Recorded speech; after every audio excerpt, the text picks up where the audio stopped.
My fellow citizens of the world. On November 6, 2012, the United States is most likely going to re-elect President Barack Obama. This will be more evidence that the American public are starting to see a clearer vision in America's future in the domestic relations.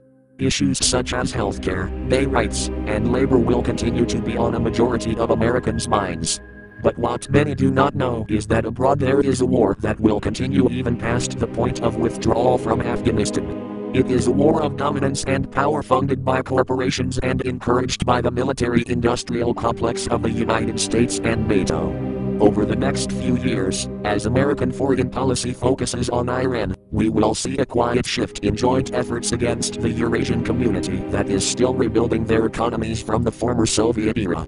Countries such as Russia and China are going to continue as the main antagonists as the US tries to stretch their dominance towards Iran and neighboring countries. It is often mistaken that the United States, specifically President Obama, will reform relations with Russia, but that continues to never be the case when Russia and the major Asian players plan to gather into their own version of the European Union by 2015, named the Eurasian Union.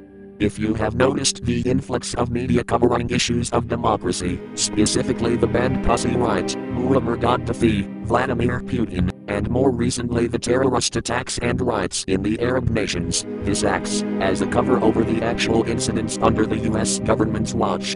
Also, the focus on domestic issues such as election seasons tend to cover up these secrets even further, as no one pays attention to the small details. Little do Americans know that right now, in countries such as Uzbekistan, Kyrgyzstan and Turkmenistan, the same atrocities are occurring as in Russia, if not worse. But these acts are committed under the United States supervision. People boiled alive and being secretly moved through a global network of underground prisons is all but daily life for those who speak out against their government and threaten their power. It is mainly explained as a measure to prevent the growing influence of Islamic terrorism, but in reality it is really about the control.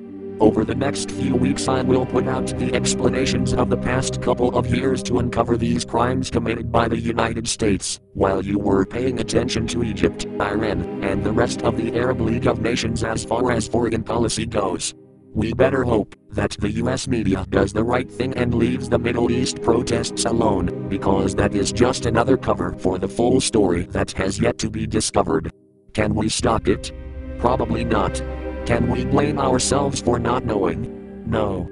But what we can do is educate the public about these crimes committed under the United States Department of Defense, the CIA, the Department of Homeland Security, and various other organizations that work together to form this large network of deception and cruelty. I do not support Al-Qaeda nor terrorism. But the quicker someone picks this up, the faster the Taliban can break up from the Al-Qaeda network and will stop shooting your American soldiers. Good day.